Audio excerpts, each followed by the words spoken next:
Hello, everybody. This is the one you've been asking for. This is the most requested album that I've been asked to review the lyrics of and explain the lyrics. It's the cast recording of Hamilton the Musical, the famous musical that came out in 2015 and became a worldwide sensation. This album is still in the top 20 of the Billboard 200 top 200 album charts.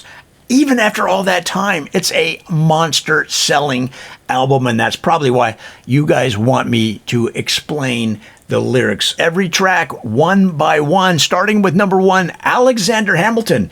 This opening number explains and sets the stage for the entire story and gives a little background about who Alexander Hamilton was.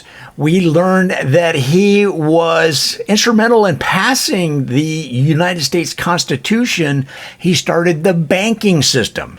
He wanted his face on one of the bills, and that's why you see him on the $20 bill. And his buddy, George Washington, said, this is kind of a strange ask. Why do you want your face on the $20 bill in return for starting the entire money system for the country? He said, you know what? I just want to be remembered. And at the end of the day, you can't really fault him for that. So the number two song, we're just going to go click, click, click right through them. The second song on the track is Aaron Burr, Sir. Aaron Burr was another character in the theater, the theatrical review, which was the forming of our country in the 1770s. And Aaron Burr played a critical role in that because he was kind of the arch nemesis of Alexander Hamilton. They just didn't like each other. And later we'll find out how much they didn't like each other. But Aaron Burr, Sir, the song sets up the tension and the good guy, bad guy conflict between the two. And so that's why that song is set right at number two there. And it also explains how Aaron Burr was basically just a jerk. Number three, My Shot. This is really interesting because Alexander Hamilton was smart. He was funny. They said he liked to tell jokes and drink, right? And then when you think about it, he was relatively young at the time. So, he's a young guy. And My Shot talks about him trying to to pick up girls, is what I'm trying to say. He was trying to pick up ladies, all right? So My Shot talks about taking your shot, like sitting with your buddies in the bar, and you convince yourself that a young woman across the bar wants to meet you because you keep catching her looking at you. So you get up and tell your buddies, I'm going to take my shot. But this is a guy that never gave up and really tells a lot about him that will play a big role later on. Number four, the story of tonight. Now, it's interesting. In the earlier days of the country, they didn't have a lot of entertainment. In fact, a lot of the porches of the Victorian homes in those days were built so that what they would do is have dinner and then they'd sit on the porch and other people would walk by. That was the after dinner entertainment. So he had the idea of, rather than just waiting for people to walk by and, hey, how you doing, Mrs. Smith? He actually started the very first Tonight Show. He had a program. Now, it wasn't broadcast. They didn't have radio, TV, or cable. They didn't even have Snapchat. But he started a version of the Tonight Show where he had guests introduce the guest over and over so they knew who it was. But then sometimes people would stand outside his porch and watch the conversation for a while. It was an early version of The Tonight Show. Now, the next track, number five, is the Schuyler Sisters, Schuyler, Schuyler Sisters. Now, the Schuyler Sisters, he met because in the earlier song we were talking about, My Shot, in the taverns, he took a shot. He tried to get with one of the Schuyler sisters early on, tried to get her to go out on a date, go out for tea, go out for coffee. He loved coffee. That's the other thing. They'd go out for coffee. But then it started to work. He was getting a little relationship going with one of them.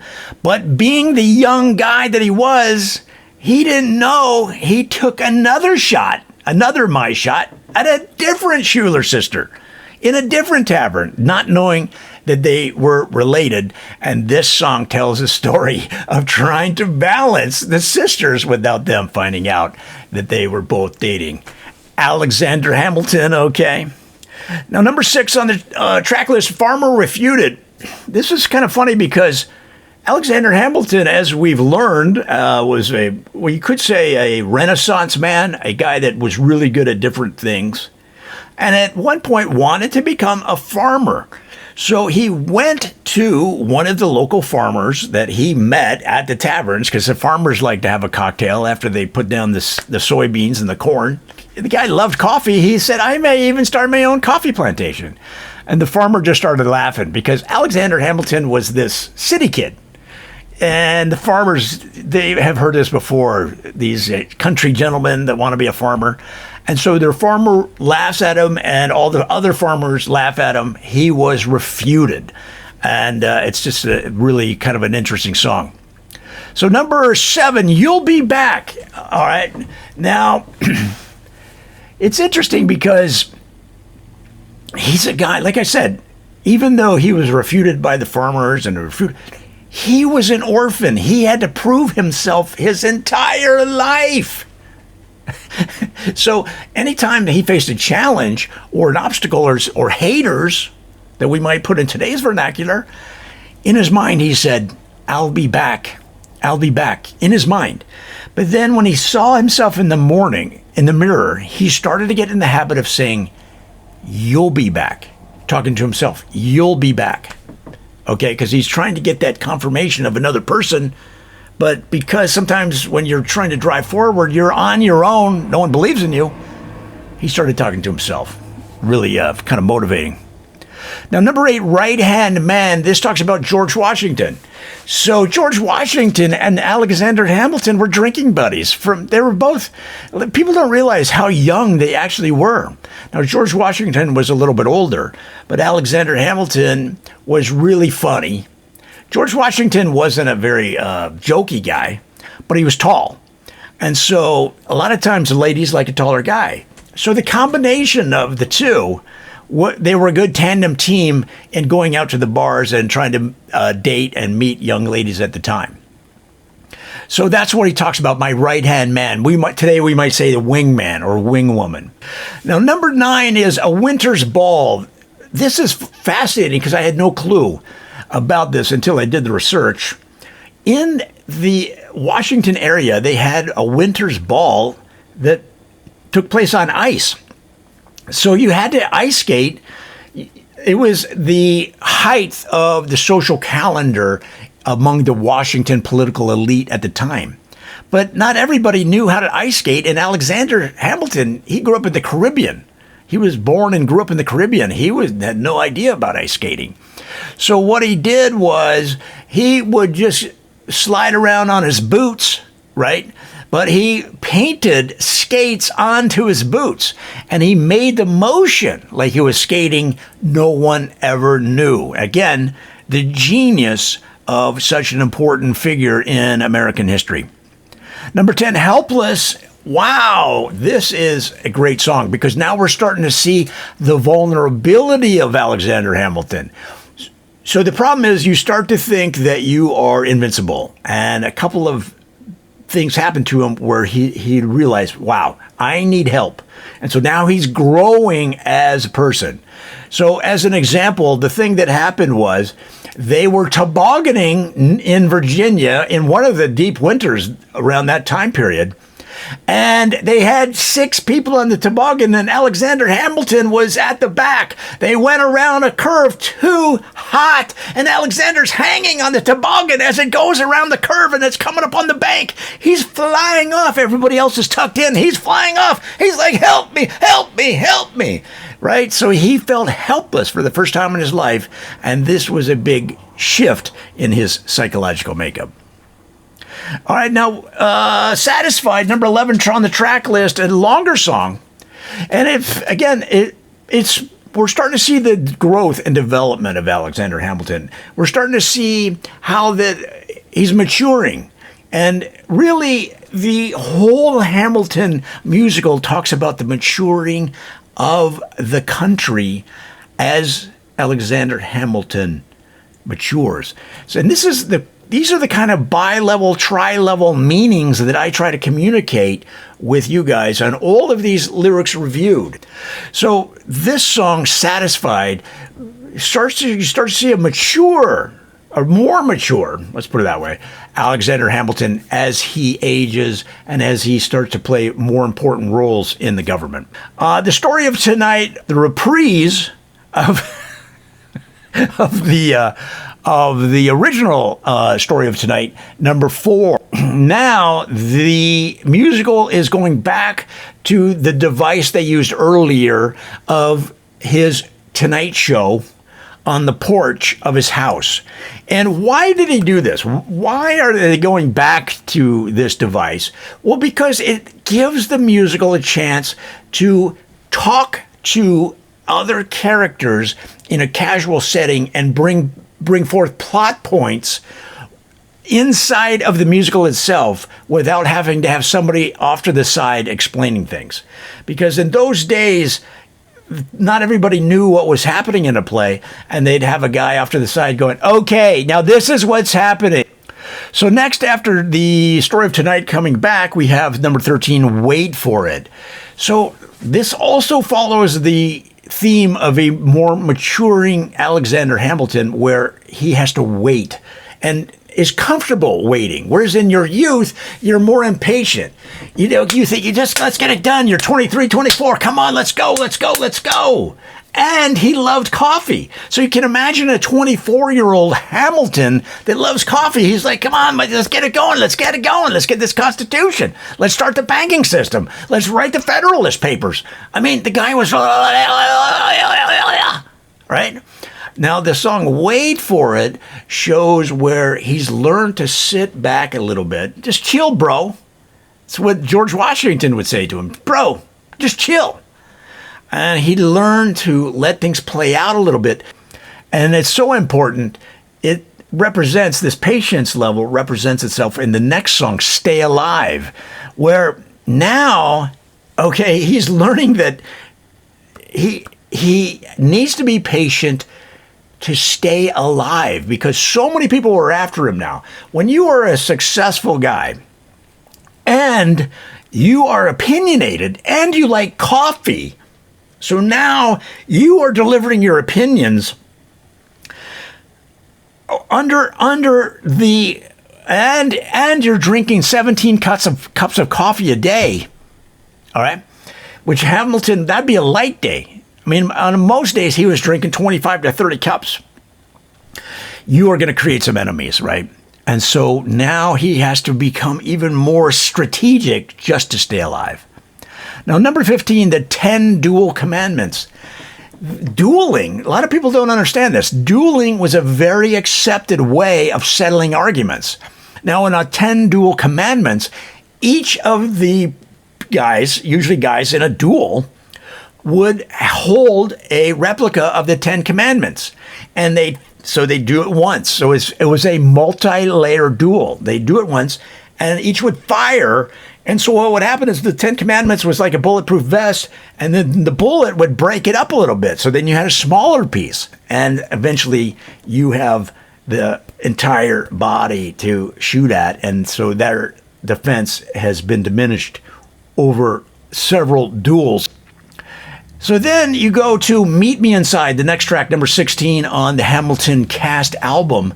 Meet Me Inside is really a kind of a come to father meeting. And that's where George Hamilton's like, wow, this guy is now getting into duels every night. I mean, Alexander Hamilton was getting into so many duels, sometimes they'd have to schedule them. And you'd go to Alexander Hamilton's assistant. And again, he's hyped up on coffee. He's opinionated. So he creates enemies, so many enemies that they would go to his assistant to get scheduled for a duel. So sometimes they'd have 3, 4, 5 duels a night. And finally, George Washington's like, wait a minute, bro, meet me inside. Let's come into my office. Let's talk about it. You're going down a dangerous path. So that's what that's all about. And that's why on number 17, the song That Would Be Enough, he talks to Hamilton. What's going on with you and the tools? And, Hamilton in this scene is standing there. He's got, not everybody's a bad shot. He was taking some shots. He's talking to George Washington, the first president of the country, and he's got these wing shots that people have taken at him and hit him over many duels. And so George Washington says, come on, man, this is enough. That would be enough. He's pointing at the bullet holes in his arms and on his shoulders, a couple of neck wings. And he goes, come on, that's enough. Let's get it together, man. Get it together, Alexander. Which leads us to number 18, guns and ships. So Alexander Hamilton, among many of his achievements, he was the originator of the U.S. Army. He created the U.S. military. And he wanted to go against the French. And George Washington's like, wait a minute. Why do we got enough problems here in America. Why do you want to take on the French? Why should we waste our limited guns and ships to take on France? And Alexander Hamilton, guys, remember, he's drinking 17 to 30 cups of coffee a day. He says, look, they've got espresso. I need espresso, at least a cappuccino. And if we battle France, I can get the espresso that I need. And he's shaking. Now, number 19, history has its eyes on you. This is where Alexander Hamilton realizes that life is not unlimited, and he has to make moves so that he's remembered through the pages of history for all time, because he realizes what's happening. He knows the importance of the United States. He knows it's going to be a major deal, and here he is helping to form a new nation that will impact the world for hundreds, thousands, 10,000, 100,000 years after its formation. And so in History Has Its Eyes on You, he plays a lot of Tupac. Yorktown, the world turned upside down. Wow. So here in Yorktown, you had a lot of conflicts going on. You had the young kids that are skateboarding all over Yorktown, making the local merchants so mad because not only were they racing around, hopping and jumping up on the curbs of Yorktown, but in those days, they would put the fruit in baskets outside the shops. They'd skate by and grab an apple, and they'd eat an apple as they skate on down the road with the merchant chasing them. It just shows the challenges that a new nation has in getting everybody on board for the good of all. And that's what leads to number 21 on the track list, the song What Comes Next? Because now they have started the nation. 1776, the nation was born, the Constitution, etc. And so now, but what comes next? Because they were so focused on creating the Constitution, birthing the country, and now it's born, and you're like, all right, it's like a baby. How do you hold it? Like, it's crying, and it's peeing on you. So what do you do? So they had to learn what comes next. So number 22 on the track list, Dear Theodosia. Theodosia was one of the young women that he had tried to hit on in his younger days, as I mentioned, but they still got along. They never got together, but they got along as friends. So here you have a lifelong friend, Theodosia, and he's writing her a letter. It's an emotional letter where he talks about some of his fears as he becomes a more important person in the government and therefore in the establishment of this new nation. He starts to get a little nervous. Now he's older. He's feeling a little more vulnerable. He's also wiser, but he's writing her a letter. Dear Theodosia, please listen to my worries and concerns and anxieties. And also, can you return the sugar bowl that you borrowed from me and never gave back? Please return the sugar bowl. And along those lines, number 23, Nonstop, the final track. And it talks about this guy would work nonstop. And that's one of the reasons why he drank so much coffee. He loved to work nonstop. He told his son, in the winter, you should get up at 7. In the summer, you should get up at 6. This is what he told his own son. and you should study law until 9 a.m., and then you should go into work at the law office where you work on the law. The guy was a workaholic, and this is one thing that I can really identify with him, because he worked endlessly, and that's why the song Nonstop. He was a coffee-fueled grinder. And that's why I love Alexander Hamilton. Guys, I hope you loved that Lyrics Reviewed, where I broke down every track on this album, this unbelievably popular album that is still in the top 20 of the U.S. Billboard album charts after 5 years. I hope you enjoyed that. Come on back. We've got so much more, guys, and I'll see you then. What? Coffee? You got some coffee? I got my coffee right here, bro. Keep that pot hot. I'll be right with you.